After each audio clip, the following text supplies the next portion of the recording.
Hello, friends, and welcome to another edition of the TV is Our Real Mom podcast. I'm your host, Dave, and as always, I'm joined by my co-host, my sister, Katie. Katie, what's up? Not much. Just avoiding hustling as I do in my day-to-day life. So that's what's going on today. Got the day off today, or what? Yep. Yep. Day So off good. on a Monday. That's what hustlers do. That's right. But yeah, you usually do work weekends, right? So Yeah. you got to squeeze in your day off somewhere, right? True. It's the law. Mm-hmm. Or else they'd have to pay me more. They don't want that. Nobody wants that. No. So Katie, what do you think of this stuff going on with the? No, I'm just kidding. I was gonna say the NFL, Oh, yeah. No, let's not. Please, no. nope. Not here for that. Nope. Not touching Okay. that. We're actually here today to talk about our bread and butter show, Survivor, and this is the final preseason podcast we'll be doing. Correct? That's right. There's only 2 days to go. Yeah, it's only 2 days before the show airs. But yeah, we're finally here ready to do our Hustlers analysis or assessment, the assessment of the Hustlers tribe. Are you ready for this, Katie? Do you feel prepared to talk about these 6 contestants? Yeah, I'm at the point in the preseason where it's like, okay, let's get on with it. Like, I know you, it's fine. Let's keep going.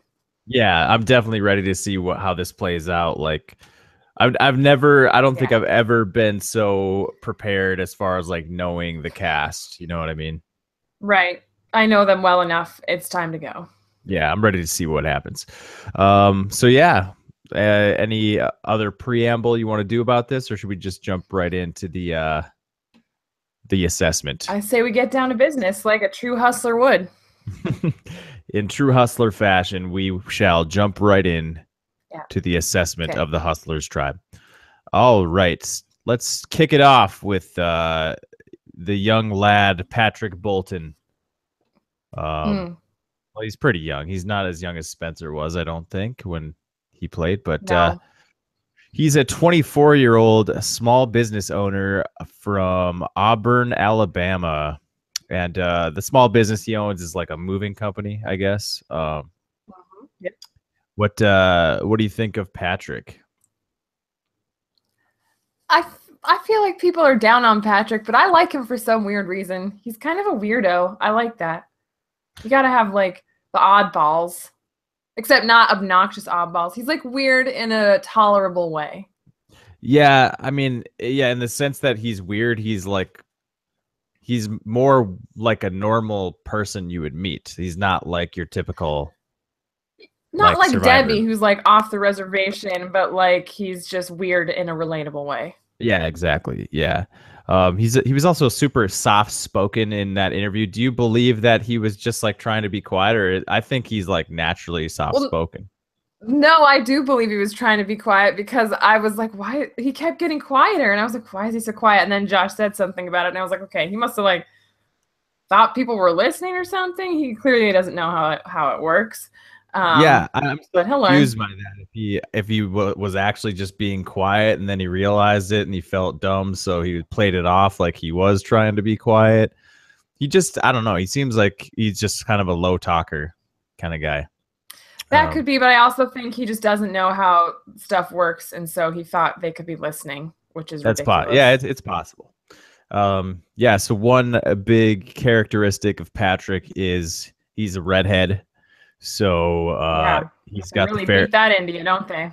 Yeah, but I mean, it is a notable thing on Survivor because of the sunburn issue. Like this is something I always thought about when I was actually entertaining the idea of like applying to the show. I was like, I would be totally screwed because I'm super fair skinned. Like it really is a major concern for people like that, you know? I mean, it can be dangerous. Yeah, but they get through it. Yeah, I mean, look at guys like Jason. What was his name? Jason Scott or Scott Jason? No, Kyle Jason. Wait, yeah, that's right. Scott was the guy he was with. That's right. That was the other beast. Yeah. Yeah, I mean that guy, he got so burnt up on his shoulders, he had like bandages on his Yeah. shoulders. And yeah, Cochran, I mean, they wouldn't let him on the show if like you couldn't recover from it. I mean, you get your base tan or your base burn, and then you just are fine from there on out. Is how I feel it works. Right, and they said they were giving him sunscreen. So that's something they have to do, right? They give him sunscreen. I'm pretty sure skin cancer is a pretty big concern these days, so I think he'll be fine. The first few days might suck, but it sounds like he's already gotten sunburned before the game started. So like by the time the game starts, I think maybe he'll be okay. He'll already be suffering and in horrible pain. Right. Well, you get past the initial burn is the worst. It's actually like the day after. Like the day after is horrible. It's really bad. Yeah. No. Yeah. So hopefully he got burned like really early on when he got to the island. So he's already getting used to it. So yeah, that's something to just keep in mind. How it's an extra challenge for guys like that. I'm just saying, from a fair-skinned person's perspective. Yeah. What else do you know about Patrick? He went to college with someone on his tribe. Just super weird. She has made mention of it, but he didn't say anything about it. So maybe he either doesn't remember her or he's trying to play it off. I don't know. Yeah, I think that's really important to bring up right away, that these two know each other, because it's going to affect the entire game right away. Especially because they are on the same tribe. Like that, super unlikely that someone would be there. Even more unlikely that they'd be on your tribe of 6 people. Like, that's weird. Yeah, exactly. Like, I know we were trying to sort of save like relationship dynamics to the end of the assessment of each individual, but no, I think it's important to bring up these two, because I mean, it really is going to affect the whole game. Like, being on the same tribe, and this is the tribe that we both think is going to go to tribal council first. Basically, the first one out is going to be affected by these two relationship. Likely, there's a good chance that, I mean, we don't know that, but there's a good chance that their relationship could affect the dynamics of the tribe, and who gets targeted first. What if he actually doesn't remember her? He might not, man. Like, because honestly, it sounds like she like noticed him because he like moved stuff for her, but that's his job. He does like his clients. He probably doesn't notice every single person. What's that? I said I didn't even make that connection. That she said he helped her move, but he has a moving company. So like, he has a moving company. She also said they were in the same circle of friends. Yeah, but she said it was a big circle, and they hardly interacted. Yeah. I think maybe he doesn't remember her. That's my assessment I don't think of the situation. So either. I think he stands out more than she does. Maybe. That would be weird. That'd be really weird, because she acts like she knows him, and then he like doesn't even acknowledge it. That's weird. And we're talking about Allie, by the way. I don't think we said that. Yeah. But yeah, I don't know. That could be funny. That could be really funny if he doesn't remember her. Yeah, I guess we'll see how that plays out. Yeah. I think that's the big story though, is what's gonna happen with those two. On her side. Yeah. Yeah, I think they will probably work together. I mean, that's any you have with somebody is, and even if he doesn't remember her, they still went to the same college. They're going to have mutual acquaintances. They're going to bond over that. So they'll probably work together. Yeah, it should be really interesting to see how that pans out. Also, in the interview with Josh, he was like one of the only people who couldn't stump Wiggler. Like, so he's a terrible liar. Yeah. What did he say again? What was his lie? It was totally obvious. Yeah, I don't remember either. He's an orphan? That he was an orphan? That was it. He's like, I'm an orphan, and he smiled while he said it. Like, who would smile about? A real orphan isn't so happy about that. No, not at all. Terrible liar. So that doesn't bode well for him. Also, No. Probst, Probst didn't seem too keen on him doing a good job. No. Yeah, I don't know. But of the hustlers, I mean, unless he does something, and he could, it's certainly possible he could do something that like just pisses people off. But unless that happens, I don't see him being the first target on that tribe. Sure. Yeah, and therefore the first one out. Yeah, we can get more into that in a bit. Yeah. So what are the pros you see for Patrick as a player?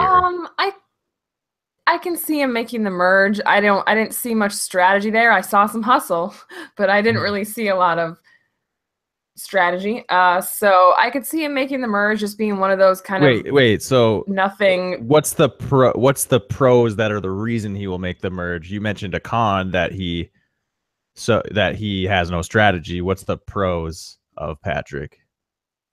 He's inoffensive. Yeah. As far as I know, I don't know. So that's your thinking of why he could make the merge, is like he's just like he'll just be there. Well, you have all these big guys, but he's not nearly the biggest. So like he's non-threatening in that sense. So if those big guys are still around, they're not going to go for Patrick.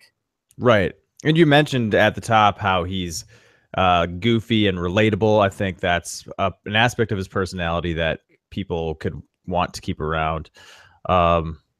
As far as a con, right. Probst mentioned the whole like his smile is almost shark-like, where it almost like annoys people. They're like, "Why are you smiling? Like, what's like you almost feel like he's laughing at you a little bit, because he's always." That's what Probst said. He said, I think you're laughing with me, but it also feels like you're laughing at me. So that could be a downside. See, that could be one of the things that gets him kicked off early. He's just too annoying, too weird, so they just get rid of him. Yeah, that was even mentioned by one of the girls. Was it Simone that mentioned that he was like leaning in and smiling at her? And she's but when she speaks, I go away because I can't take her voice. It's too much. Yeah, I think it was her that was like basically saying, "Oh, because you don't have a six-pack, Patrick, you don't have the right to smile at me."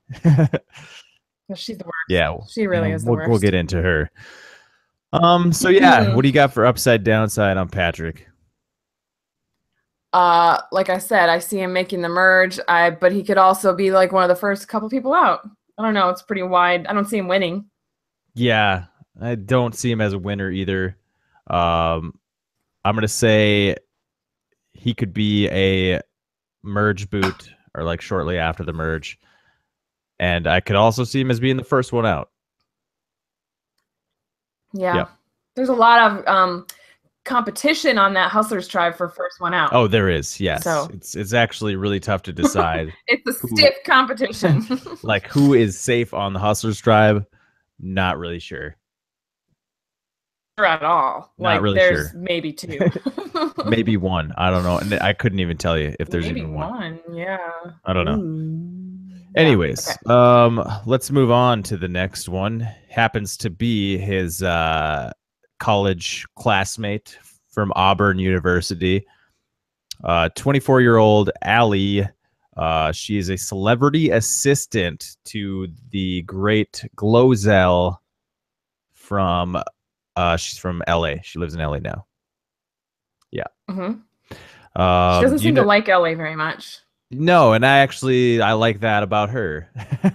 Like that she doesn't like all the fake people in LA and wants to keep to herself because she feels like she hates everything that LA stands for, and she wants to make genuine connections with people, so she kind of just does her job and keeps to herself. And I love that about her. Yeah, that was a refreshing take, because LA is I mean, I've been there like once. I didn't spend a significant amount of time there, but I don't think it's a place that would feed the soul too much. And I've heard enough about it from people I trust that it's not where I belong. Right. So, yeah. Do you know anything about Glozell? Just that she wears green lipstick. That's about it. It's the extent of my knowledge That's the extent of my knowledge as well. I know nothing about her appearance other than the green lipstick thing. I've never seen a video of hers. I know nothing about her. So, but Yeah. that's who this Allie girl works for. I guess Probst made it sound like being a personal assistant is like really hard and a lot of work. I guess he probably knows because Seems like it'd be fine. he probably has like 5 of them, so he probably knows. But yeah, I agree. I don't think it sounds like that difficult of a job running errands for someone. Maybe it is. No, it doesn't sound that hard. But I suppose you got to solve a lot of problems and stuff. Think on your toes. Like what kind of problems? Like what kind of problems does a YouTube personal assistant have to solve? Yeah. How to get the dinner, how to get dinner from a sushi place when the line is really long or something. Right? Stuff Only like those that. were our problems. Yeah. Right. Yeah. So what are your thoughts on Allie overall? I like her. I can't shake the feeling though that she's going to be one of those pre-merge characters we forget about. Although she had a lot of game sense to me. She was a fan. She had a good story. I think she has potential to go really far. I think she's might be in trouble because of the tribe she got stuck on. Ooh. Yeah. No, I see what you're saying. Yeah, and that whole thing with Patrick, once again, like I'm just super curious to see how that's going to play out because she is the one that knows him, obviously, and so it's going to be more in her court if he doesn't recognize her as far as what they do about it. Yeah. She needs to quick address it. She can't just wait for him because maybe he doesn't remember her. She can't just wait for him to come up and like discuss the elephant in the room because there's a legitimate chance he doesn't remember. So she just needs to tell him, "Hey, I know you," and then but in secret, and then they can, form a bond and probably work together. Maybe they'll be the last 2 stragglers on that tribe because I think we're looking at a Matt Singh situation with this tribe. So it looks very possible. So yeah, she's got to figure out how to not be, how to be the Malcolm and Denise and not the other ones. You need to be the Malcolm and Denise. You don't want to be anything else. Yeah, right. God, what else? I can't think. I can't remember much about her. Like, I know that's she had what worries me. Yeah, that family connection where her uncle was cast on the show as an alternate, but then he passed away. That's like the biggest story I remember about her, other than knowing Patrick. But I have a tough time. She has a good read on things. She has a good review episode, not the first one out one, but her interview.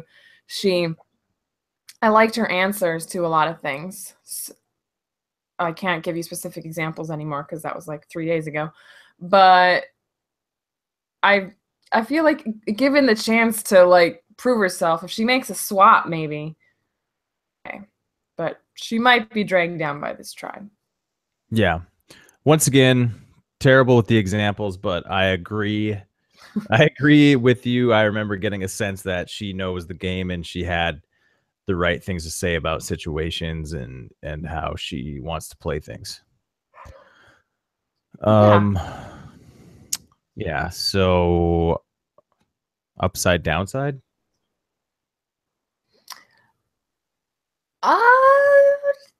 She could win. Winning. But unfortunately the downside is first one out. Yeah, I totally agree with you on this one.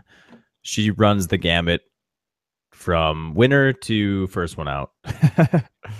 Yeah, there's a couple that run that whole gamut. So she needs to survive until the swap. If she can do that, then she might be able to go all the way. But those first 9 days, 10, 12 days are going to be rough, I think, for all hustlers.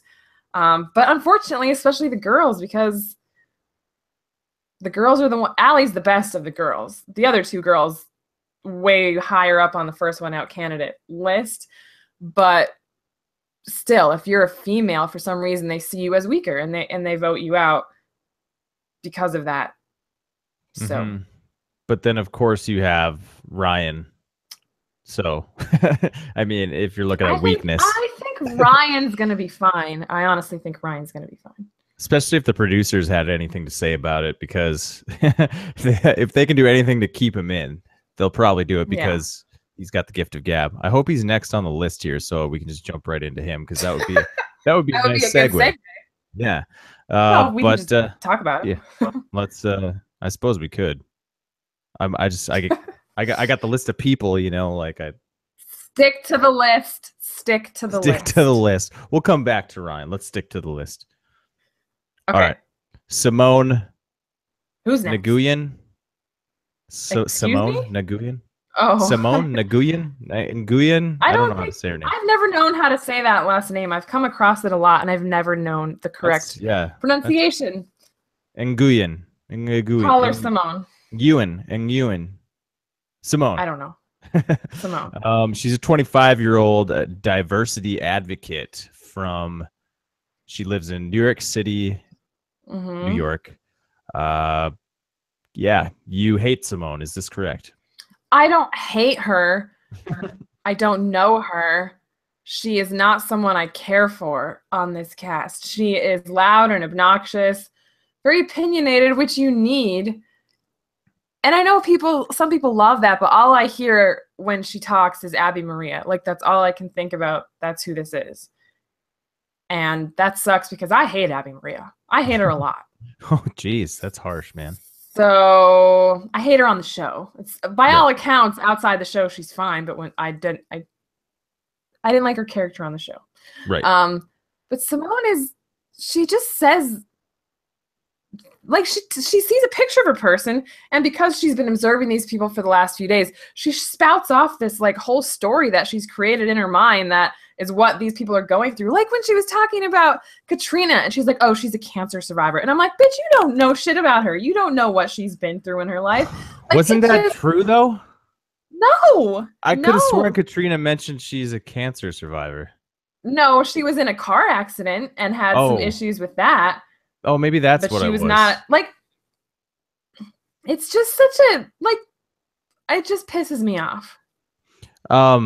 Yeah, maybe. Okay, yeah, maybe she wasn't a cancer survivor. For some reason, I had in my head, I was like, oh, shit, Simone nailed it. She was right. No, she definitely wasn't. Okay. Interesting. I thought some of her reads, though, were pretty, like, accurate, you know? Like what? I don't know. I can't, once again, no examples, but I just remember getting the sense that, you know, she was harsh in her judgment, but also like there was like something astute about it too. I mean, to give her one credit, but because I agree with you overall with her that she's kind of obnoxious and a little mean, and I think she's gonna be sort of a villain on the season if she makes it past the first vote. But there was some astuteness to her observations, I thought. I don't know. Sure. The one thing I will say is that there were two women she had positive things to say. Two women happen to be on her tribe, so that's good. yeah. Isn't that weird? Like, does she know? That is weird. Does she know what's coming? Some sort of sixth sense. But I just thought most of the other women she didn't have nice things to say about, or guys. That's true. Yeah, like pretty much two people she had nice things to say about, and they were the two women on her tribe. One, you know, she said Lauren had a like nice. She like touched her hand and got like like fell in love with her or something, or got like a protector vibe or something. She said, I don't know. Yes, something like that. She's clearly very like, or believes she's very like in tune with reading people and stuff, like even without even speaking to them or anything. And maybe she does, maybe it works for her sometimes, but I don't know. That's gonna rub people the wrong way, I think. Yeah, it depends on how she hits it off with the rest of the tribe, I guess. I don't know if I can see Lauren liking her unless Lauren just, you know, unless she, you know, she obviously likes Lauren. So maybe Lauren is just happy to have anybody who seems to like her. I don't know. Yeah, Lauren's pretty no nonsense, and then this girl is a lot of nonsense. And so, yeah, there's who's to say, but I feel like the harder person to like make that connection would be on Simone's end, and she already feels a connection. So if Lauren just like, then maybe they'll be okay. I don't know. Yeah, for sure. So like, diversity advocate, is that really like what she does for a living, or is that just sort of like, because she mentioned she studied in no idea.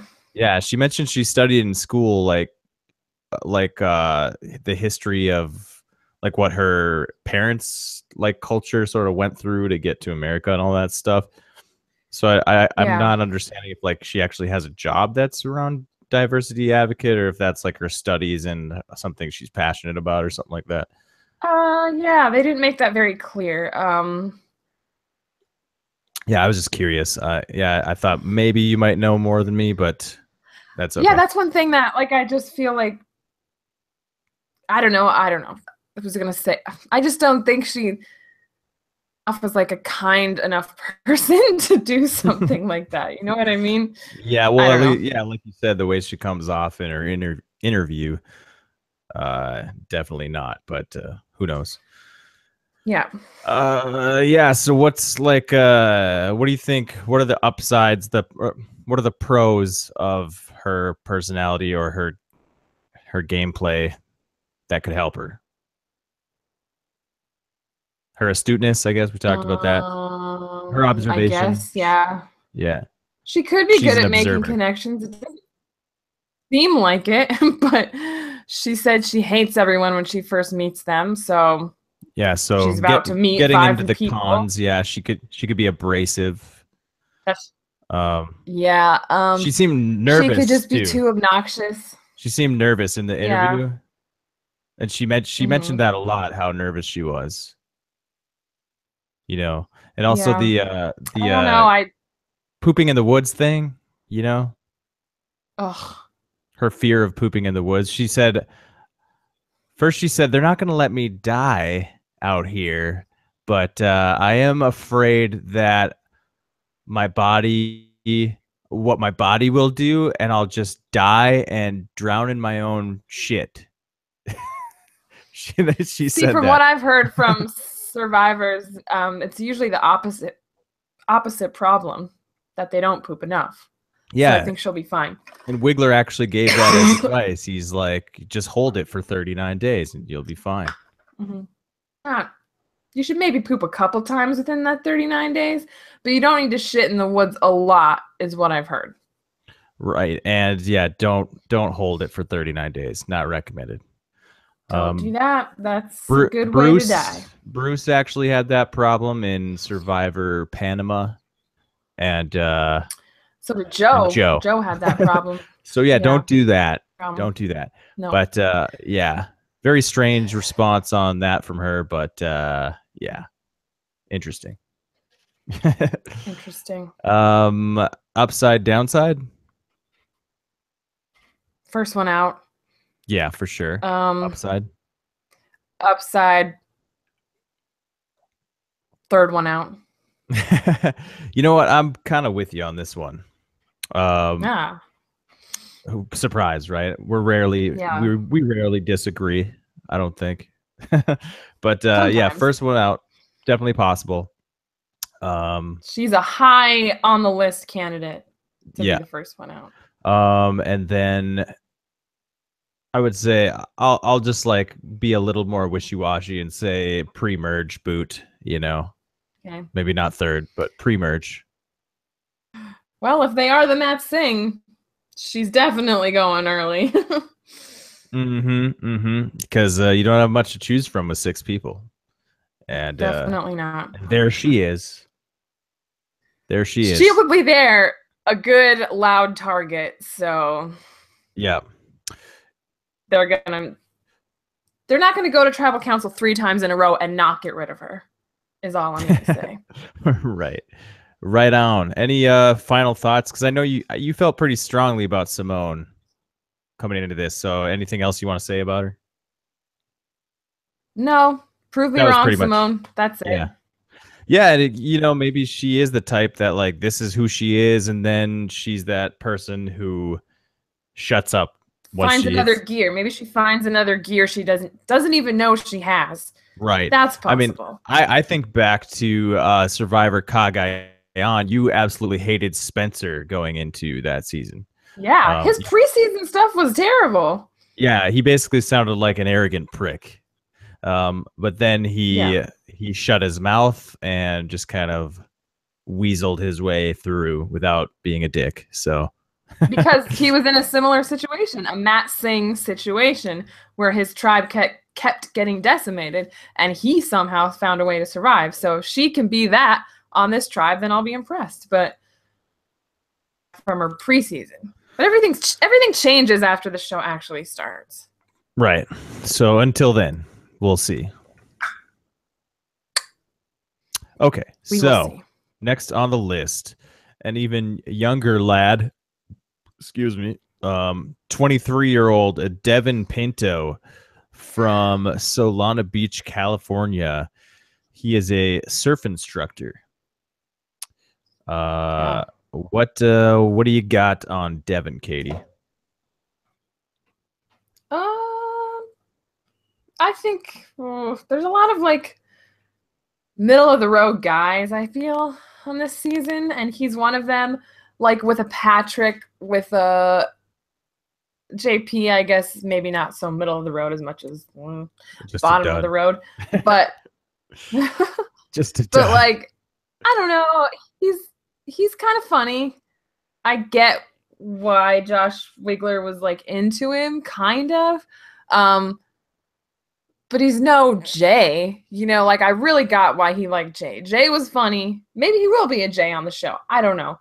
But I don't know. Jay had that like dickishness about him. Jay had that like Jay cuts snark. Like a knife, like snark. Yeah. Devin is to me as like a total hippie, like lover, peace guy all the way. Like one of the more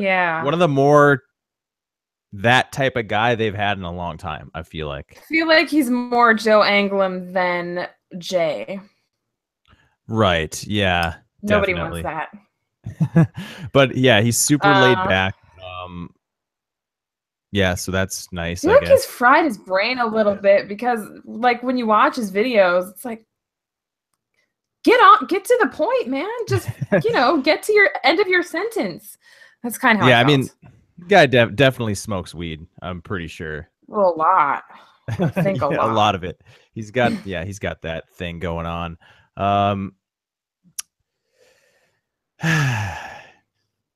Yeah, I guess I don't know what to say about him. I don't like whatever. He does have his that thing with his mom. He's a fan of Survivor, similar to like my situation where I kind of started watching it with my mom, like in season. I started watching it with my TV, I should say. Okay, that joke's played out. Yeah, well, we're not. TV is our mom, so like it sounds weird when we talk about our mom. Disrespect our mother.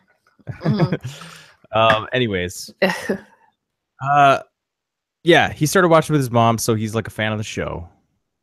And his mom told him what he needs to do, and I think he's gonna like understand what needs to be done, but it's not built into him. So that's kind of the question with him, is like he gets it. He knows he's not just like some recruit, some like hippie recruit. He's like a hippie guy who watched the show with his mom. So he understands the game.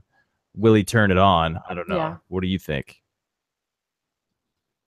I think, yeah, probably, if he gets far enough. But again, I don't know. A lot of people talk a big game about how they love the earth and it's all peace and love and all that, but then they're assholes. So, like, it remains to be seen which one he is. Like, is he really that nice, that cool of a guy, or does he have that dick level like Jay does?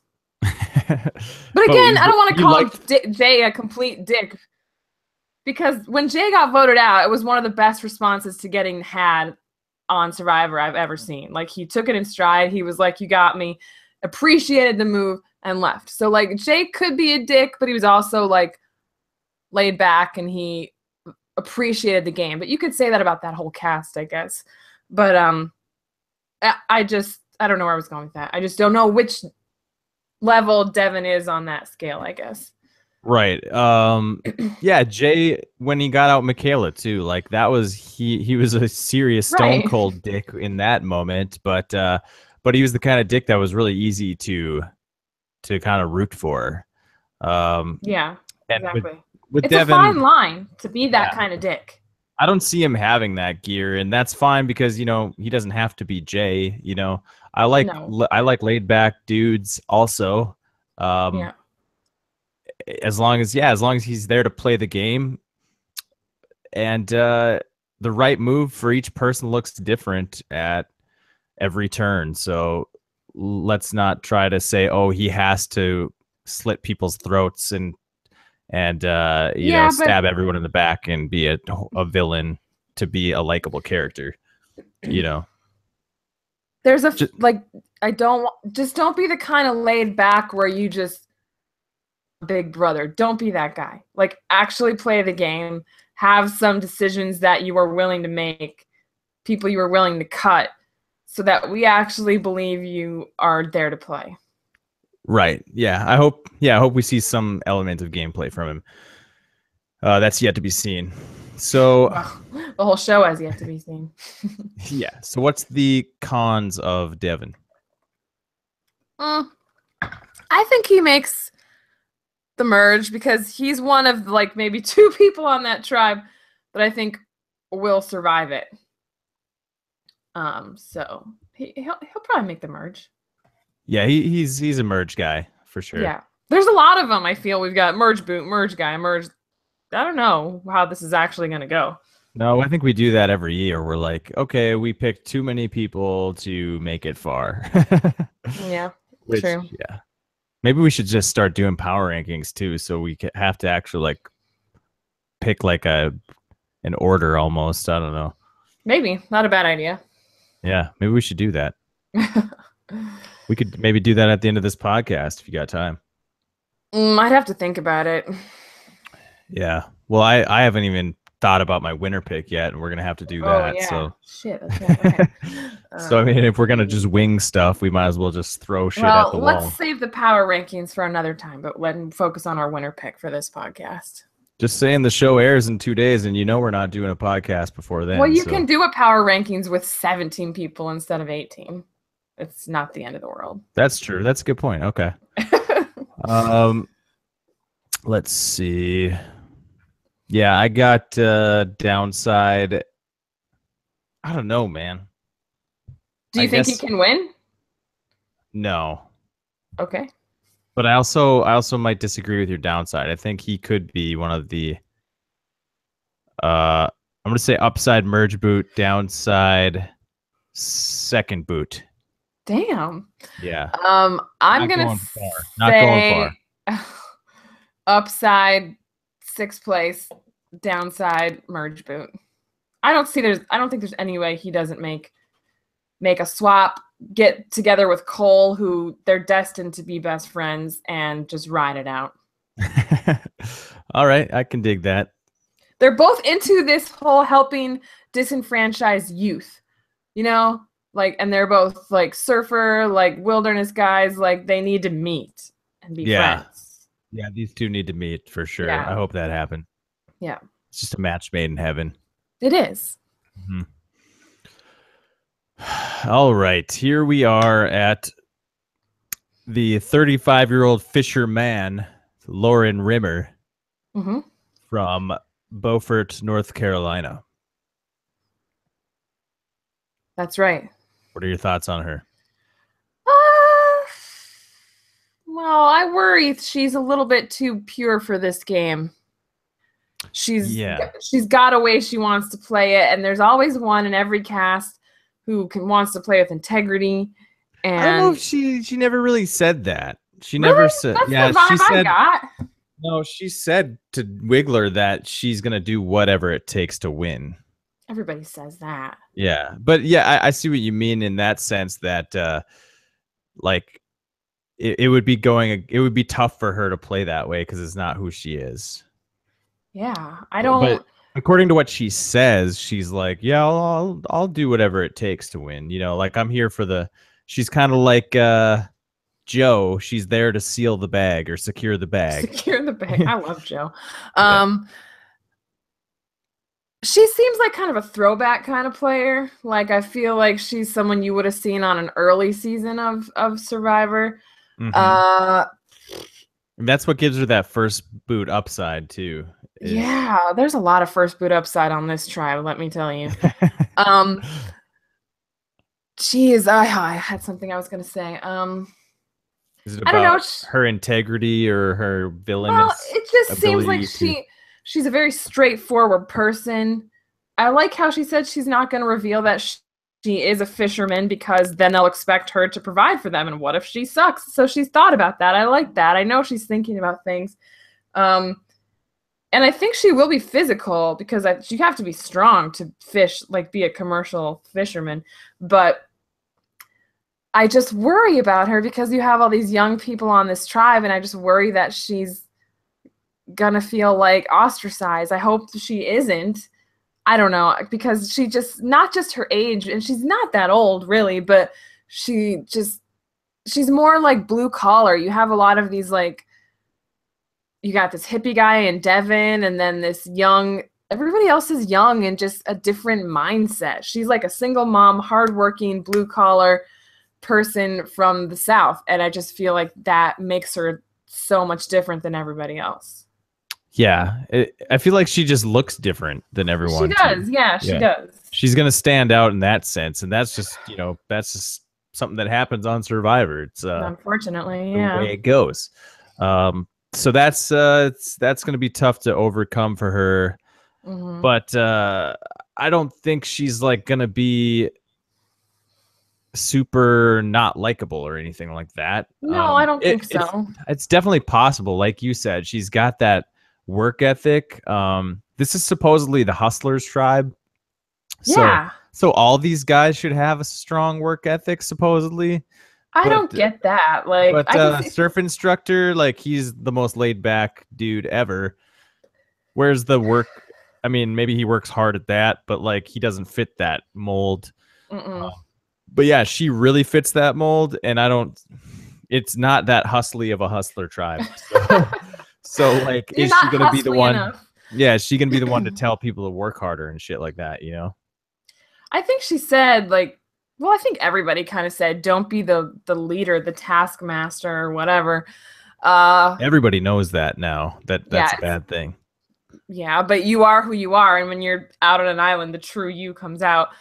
But yeah, I agree. I see Patrick as a hustler because of how he got his moving company going.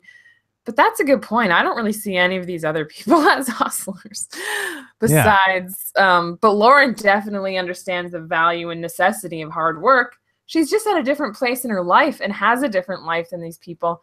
And maybe that will make them look up to her in a way. Because these people, while they're young, most of them seem pretty, like, kind. Not most of them, a few of them. I don't know. I might be not giving enough credit to the younger people on this tribe, which is everybody but Lauren. But it's going to be interesting. That's one of the parts I'm most interested to see is how she fits in with her tribe. I hope she can fit in with them. I hope she's not the first one out. That would bum me out a lot. Yeah, it's funny too. She's like the old lady on this tribe, but she's like age. She's basically our age, and she is 10 years younger than the two women on the Heroes tribe. Yeah. It's really funny when you put things in that kind of perspective, that it's just where she landed. She becomes the old woman. Yeah. I just worry, like, I worry about her emotionally too. Like, she's the only one on her interviews with Josh that started crying. And I was like, oh, I don't know. I don't know if she's in the right mind space. Like, she really wants to secure the bag. Anyone who has a kid on this season wants, like, that's what they're here for, is to get that money for their kid, and they can't all get it. So it's just, I think it's going to be a struggle, and it sucks that this is the tribe that she's on, because, I mean, we're all assuming this is going to be the Matt Singh loser tribe. I mean, we could be totally wrong, but it just seems like that's how it's going to go. Yeah. Yeah. I totally agree that, the crying thing, just shows how much she really wants this more for, like, she started crying when she was talking about her mom and like how she wanted to, make things easier, make like their retirement years, their twilight years easier. Yeah. And I think that's something a lot of people can relate to. Like, I can relate to that. Like, I get really emotional thinking about like helping out your parents in their older years, like trying. So like, it says, I totally get why she gets emotional about that. But you got to wonder how that's affecting her in the game. Like, do you think that's going to be a positive motivator for her, or will she play scared, like?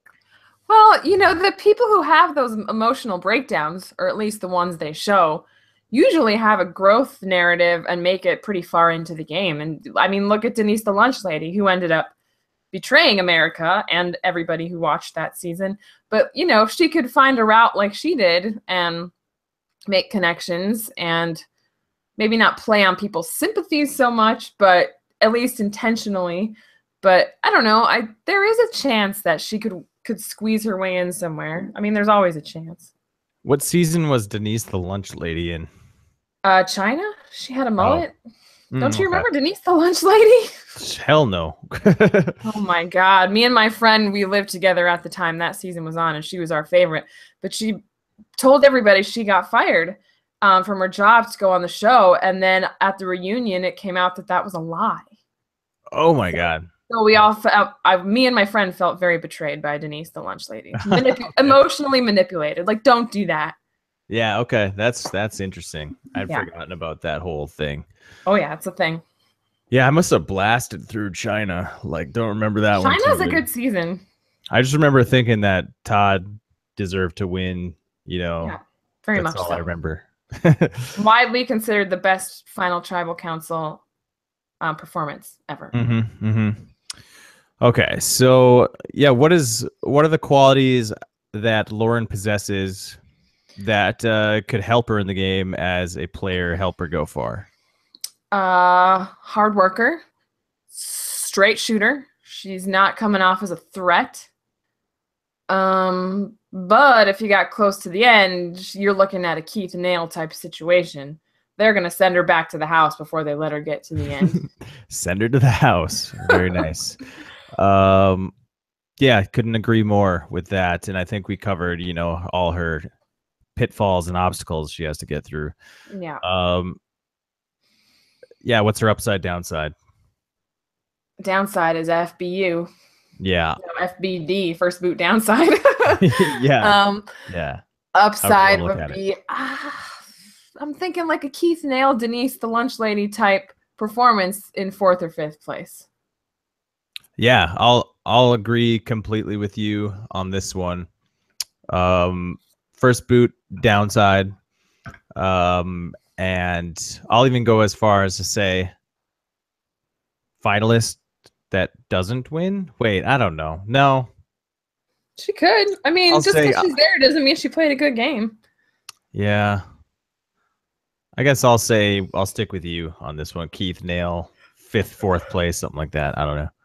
He's gotten both, pretty sure. That's right. Yeah. Yep. Very good. Anything else you want to say about Lauren before we move on to the final hustler? No, let's get it. All right. Last but certainly not least, we have Ryan Ulrich, 23-year-old bellhop from North Arlington, New Jersey. What are your thoughts on Ryan? He's amazing. He does have FBU, unfortunately, because he's like a little pipsqueak. Pipsqueak is the perfect word to describe when you look at him, is what comes to mind. Yeah. I'd love to know his height. Like, is he like really short too? Because if he's just tall and skinny, then maybe he's not I that. don't think he's tall. I don't think he is. So yeah, he's got the pipsqueak thing going on. I think he's wee. I'm pretty sure he's wee. He is so, we need him on the show because he is the narrator of this season. And if we lose him, we lose, a Zeke level type of narrator. So he needs to stay. Yeah, no, and that's exactly what I was. That's what I was saying at the top about Ryan is that if the producers could, pick who they wanted to stay, they would keep him around as long as possible because, even Jeff said the same thing he said about Cochran. He has the gift of gab, and that's apparent listening to his interview. And yes, so we want someone with that kind of talent to stick around so we can have great confessionals and have someone tell us what's going on in a concise way that we can understand. An entertaining way. Yeah, entertaining and funny. And not just that, but he knows this game inside and out. Like, he knows it really, really well. And I have a lot of appreciation for people with that depth of knowledge of the game. Yes, he's a super duper fan. For sure. Do you think that could blow up in his face at all? Like, being such a big fan, there's a lot of ways that could be a bad thing. It depends on how obnoxious he is about it. Like, if he's like, well, back in this season, they did this. Like, if he's doing that kind of thing, it's going to be like, okay, get out of here. But if he's like, remains, and I think he knows it enough. If he is a super fan, he knows that he needs to shut up. Max, who didn't know to shut up. That's what I was going to say. Isn't that what Max Dawson did? Like, Max Dawson's an idiot. So he just kept dropping freaking he couldn't help himself. Yeah. He's the kind of person, from what I gather, that his knowledge is so impressive to himself that he has to let it be known to the rest of the world or whoever's around him. I feel like Ryan's smart enough to keep a lid on it when it's not serving his goal. And clearly, hopefully, his goal is to win, and I'm pretty sure it is. So pretty sure it is, yes. Yeah, I think he'll know what to expose and what not to expose. I'm not worried about it. I think he wants to win, but yeah, I think his real goal has already been achieved. He got cast on the show. Yeah. And so, but I don't think that means he's not going to play. He wants to play the game. So I wouldn't worry about that. True.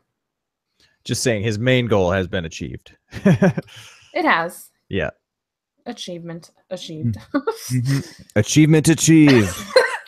Well, that was redundant. Yeah. I like how he made that comment about, like a bad bug bite. That's redundant. Like, are there any good bug bites? No such thing. Yeah. That's he's going to be a good character if we can have him long enough. And yes, he does have first boot upside because, I mean, that's like, depends on how the challenges go for these guys. And, just if people always value strength in challenges, it's like the first thing they think of. Yeah. But he said that he's not like completely inept physically, and that people will think that by looking at him, but he's really not. So that's good for him. Yeah, I think part of the reason people prioritize strength so much is because it's the sort of thing that can like rule you out of a challenge like immediately with nothing you can do about it. Like if the challenge is to lift giant boxes and you don't have any strength on your tribe, you're automatically out, Yeah. Whereas a tough puzzle, you could have that one little understanding that someone else doesn't, and it's kind of an equal playing field sometimes, with puzzles at least. Yeah, well, the nice thing is these days there is always a puzzle. So you need a puzzle person. You need one. Right. So I mean, is he the puzzle guy? Did he say he's a puzzle guy? I don't know. I don't think he said. I mean, it's probably not right to look at someone and assume they're good at puzzles because he's small. What does that even mean? He's small, so he's good at puzzles. You look like you're good at puzzles. What? I know you're good at puzzles because you're very small. Isn't that like an Ent says that to one of the hobbits? He's like, he says that doesn't make any sense, but then again, you are very small. Yeah, there you go. Yeah, so we don't know he's good at puzzles, but we're assuming he is because he's small. Yeah. Well, not small. That's narrowing it down quite a bit. He is intellectual. That's more of why he's good at puzzles. He's very clearly an intellectual person. Yeah, he's a cerebral guy. Absolutely. Yes. Absolutely. Yeah, I don't know. I hope he stays around for a while. I really hope he stays around for a while. And I think he will. They really are setting him up, like with the turtleneck and the maybe that's the only way they're setting him up. But like you know how Cochran had a sweater vest, and I was like, oh boy, it's this guy. And even in his first season, he didn't make it that far, but he was kind of the star of that season up until besides maybe coach, until he got voted out. So I just feel like they're setting him up to be a David or a Zeke for the season, which doesn't mean a winner, obviously, but means a narrator and a story and someone we're going to have around. Right. That's what they want, but they can't control who gets voted out. Can't they? Yeah, that's the question. That's what I guess we'll never really know. Okay, I don't think this is a spoiler alert because it's nothing that I know, but like, did you listen to the most recent first one out? No, didn't that just come out like this morning or something? Yeah, I listened to it this morning. But no, but anyway, they were talking about the executive producer guy, Matt Van, whatever his name is, Wagenen, is that his name? Sure. He was getting messages from the people at Hustlers Beach. No, it happened while Josh Wigler was there. Like, he saw the message, and they couldn't tell us what it was. All they said is that they were very happy with day one on Hustlers Beach, which seems to me that someone found an idol, and it's someone they like found an idol. Probably Ryan. Okay. Yeah, I can dig that. That's the deduction I made. They did not say that. They just said it was good news, and that's it. Good news from Hustlers Beach. On day one. Simone has been medevaced. No, I'm just kidding. Oh, yeah. Good day one. Good day one. I don't think they would chalk that up as a good day one. No, day probably one not. It's terrible. Medevacs are not good. It's just any a joke. Day, let alone day one. It's just a joke. That's all. Yeah, what else can we say about Ryan? I mean, what did you think of his interview with Josh? Anything from that you want to talk about? No recollection of anything? It wasn't that long ago, was it? No, he's the only thing I worry about with him, and he and this Mike from Healers said this, is they are aware that they can talk too much. And that is clear from listening to their interviews. They talk a million miles an hour. I have more fun listening to Ryan than Dr. Mike, but they need to watch that. Right. Watch it. Yeah. Yeah, I agree. Ryan does come off a little schmoozy in the way he presents the way he throws his voice. But it makes for a good narrator, but as long as he doesn't come off as douchey in any way, you know. Yeah. He's got to try to keep it real, you know. He can't just be like this like clown character, because that just gets on people's nerves. So you might have to dial it down from how he was coming on to Josh Wigler in the interview. He was mean to Josh Wigler. He was mad that Dalton Ross and Gordon Holmes weren't there. I was like, why would you need either of them when Wigler's there? I know. I think he was joking, though. No, he was.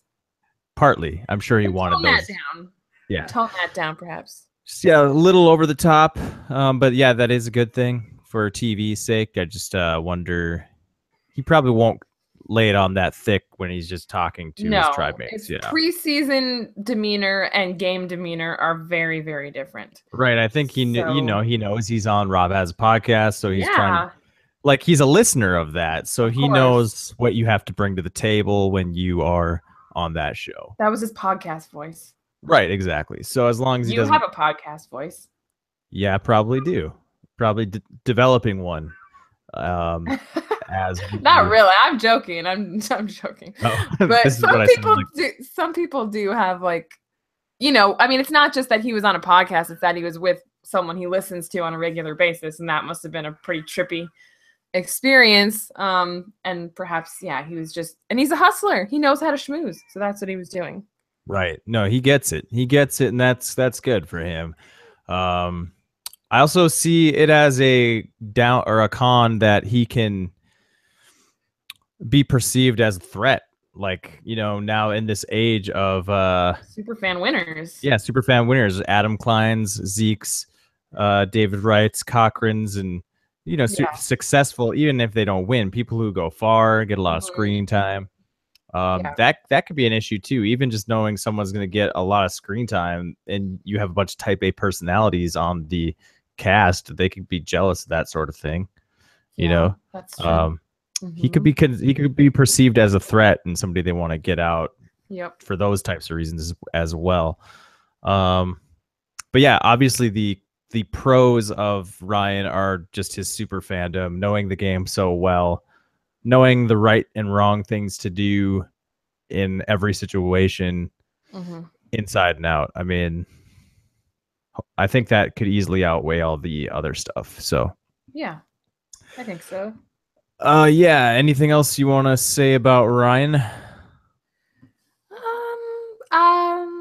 No, I guess not. Or I would be saying it. Okay. Upside, downside. I think he could win. Yeah, I do too. Downside, FBD. He could be the first boot. This tribe's full of them, really. Yeah, he's another one. There was one other person we gave that distinction to on this tribe, right? Of winner or first one out. Allie. Yeah. I kind of see them as they're kind of the strong points on the tribe, right? Yeah, I think if they survive, and Devin, I think, could survive. That's one thing I was going to ask you, is that if we're looking at a Matt Singh Luzon situation where 2 people survive this tribe, or 3 maybe, who are those 3 going to be? Oh, 3. I think it'd be bolder to say 2. Yeah, okay, 2. Well, yeah, the thing about that is if it's 2 people that survive, it has to be an alliance. So that's where that's where this whole Patrick Allie thing comes into play. Are they going to be aligned? Are they going to be the only 2 aligned though? Oh no, but the strongest alliance wins. If there's 2 that say no matter what, we're together. But how do you know there aren't 2 other people like Simone and Lauren?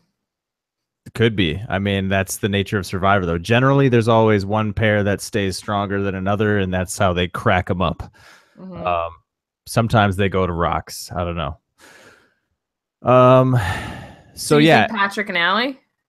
Well, if they're aligned, I don't know that they will be. I could see Allie targeting Patrick. That's why I think Patrick could easily be the first boot. I think Allie could go after him right away. She just doesn't want to deal with that, It's too much of an X factor for her, so she might just cut him right out. So yeah, that to me is the big question. Like, look at these people. Who do you think is going to strike up a tight 2-person alliance? Ooh. Simone and Allie? No. Because Simone talked about how she thinks Allie's gorgeous and all this stuff, and she's like she hates her because she's pretty. Yeah, that could be why too. Yeah, she hates her. She said, I hate her. She's so pretty. Yeah, that could be more the thing. She hates her for being pretty, not likes her. I think definitely Lauren and Devin. Lauren and Devin? No, I'm lying. I don't think like Denise and Malcolm. Yeah. It's something you wouldn't see coming for sure. But I honestly think Ryan will be in there. Oh man. It's hard to see 2 people on this tribe connecting. I think I could see Ryan and Devin. You think so? Yeah, because Devin likes to laugh, and I think Ryan's gonna make him laugh, and they're gonna have this little camaraderie thing. I think it's possible. He could be the Denise to Devin's Malcolm. Sure. Or Devin could be the Denise. I don't know, however you want to look at it. I think Devin's the Malcolm. Okay. But we said he doesn't have we don't know yet if he has the wit or the snark of a Malcolm or a Jay. So. Right. Yeah, so that's where I put it at. Ryan and Devin would survive the Okay. The onslaught. Well, I hope it's not like just them going to tribal week after week after week, but it certainly could be. Yeah, who knows? I mean, they try to mix up the challenges and make things interesting, and I think they Mhm. do try to balance the tribes somewhat. They must have a lot of faith in Devin as far as like strength. Well, Patrick looks like a pretty strong guy too, especially moving. Like Yeah. moving sucks. Moving is hard work. Moving does suck. Moving sucks. Hmm. Like straight up. He's got to be strong and in lots of endurance too. Yeah, I think Um, so. so yeah, they got some strength on that tribe. I wouldn't. Maybe we shouldn't rule them out necessarily. I don't know. I don't know either. So what comes next, Catie? Here we are. We finally talked about all 18 players, all three tribes, the heroes, the healers, and the hustlers. What do we do now? Might Just be turn time this for thing a off. winner picks. Should turn this thing off, right? Okay. Um, yeah, I guess it's time for winner picks, and I seriously don't have one ready. So I think this is what happened. This is what happened to me last year. Okay, well, Or let's go through the tribes real quick, rattle off the names real quick, okay? So for heroes, do you have it in front of you, or do I just need to start listing names? We could just start listing names because the way CBS has their cast set up, you have to click through each person. Oh, okay. It's one of those. It's a slideshow, and I hate those things. So by do the I. way, Okay. I hate the internet. So for the heroes, we have Katrina, Chrissy, Ashley, JP, Alan, Ben. Okay, those are your heroes. You went so fast. Who's Alan? Oh yeah, Alan. Okay. For the healers, we have Dr. Mike, Joe, and Cole. And then the girls are Desi, Rourke, and Jessica. Yeah. And then for the hustlers, we just went through them, but I'll say it again. It's Devin, Ryan, Patrick. Girls are Simone, Lauren, and Allie. Right. So who you got? I have no idea. I've been thinking about it. Do you want to talk it through together and help each other come to our picks? Okay. Or does that taint the system? It might taint the system a little bit. I always try to pick somebody different than you, no matter what, because I always have a couple in mind, and it doesn't really matter because you don't know who's gonna win. So it's like it doesn't really matter to me. It doesn't matter because we have never gotten it right. Have we ever gotten it right? I don't know if we've gotten it right since we've started. I don't think so. I guessed Cochran in our like fantasy league one year, and that might be the only time. But since we've been doing this, for second chances I picked Terry Dietz.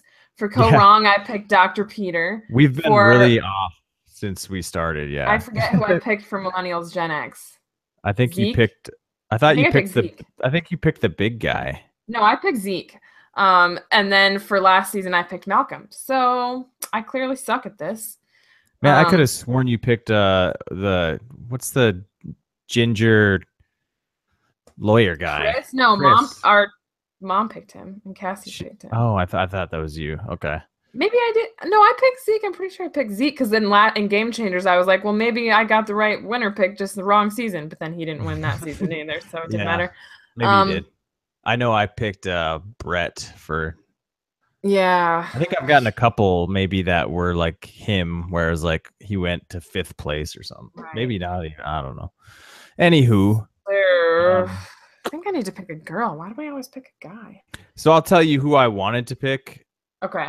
Let's just talk it out and we'll come to a decision. All right. So I wanted to pick Jessica. And then I found out Rob Sesternino picked Jessica. And he's never right. And he's never right. So now I'm changing my mind about that. But like maybe this is the year he's right because I had a really good feeling about Jessica. Before I even read anything about these contestants, I looked at the picture because this is how I picked out Malcolm in Philippines, and he did really well. Just looking at his picture, I picked him out of the cast, and I was like, that guy there's something about him, and turned out to be right. Didn't win, but big character, right? Mm-hmm. So I kind of did the same thing with this cast photo. I looked at it, and there were 3 people that jumped out to me. One was Alan, before I knew he's an NFL player, Desi, and Jessica. So I think I'm going to pick one of those three off my basic instinct and what I know now. I don't know if I should just go with Jessica, despite because that was who I had before Rob said something. Mm-hmm. If I should just go No, I with mean it. it's what you really thought, Yeah, and but you're I clearly also. not alone in that belief. Are you thinking about picking Alan at all? No, Okay. no. That would be because I had that feeling from him too. Just I might go with Alan, but I think I don't know. I think I might stick with Jessica and ride it out with Rob this year, Okay. which is probably a terrible idea, but okay. No, he's bound to get one right eventually. Um. Gee, excuse me. You know, my heart for some reason really wants to pick Joe. Yeah, um, I I forgot about really him. like Joe. I actually see Joe and Jessica teaming up because she wants to team up with a demon and she wants to be the angel. Wasn't she referring to his tattoo when she was talking about that too?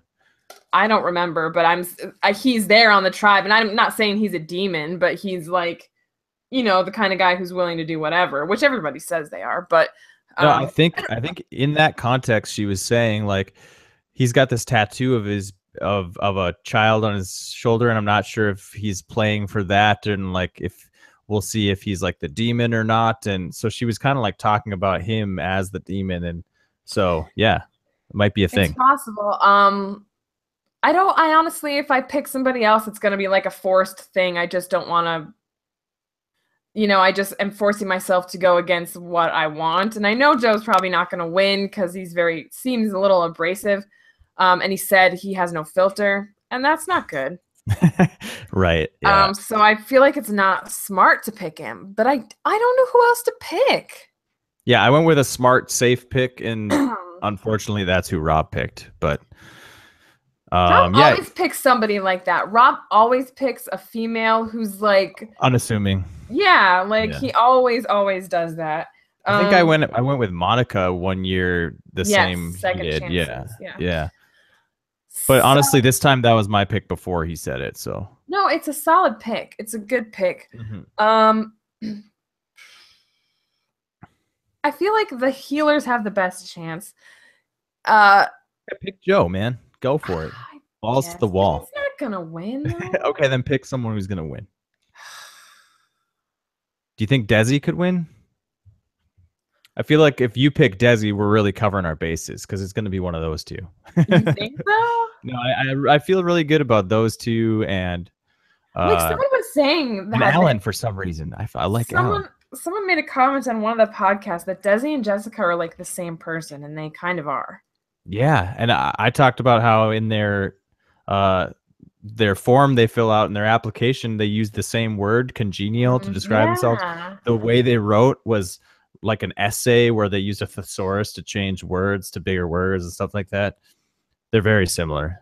Yeah, I feel like they're the same. Yeah, do you think they'll hit it off then? I assumed they would like each other. They're congenial. But sometimes like two people who are exactly the same, opposites attract and like repels. Something like that. Yeah. Yeah. So who knows, man? I don't know. I'm really dancing around making an actual decision here. I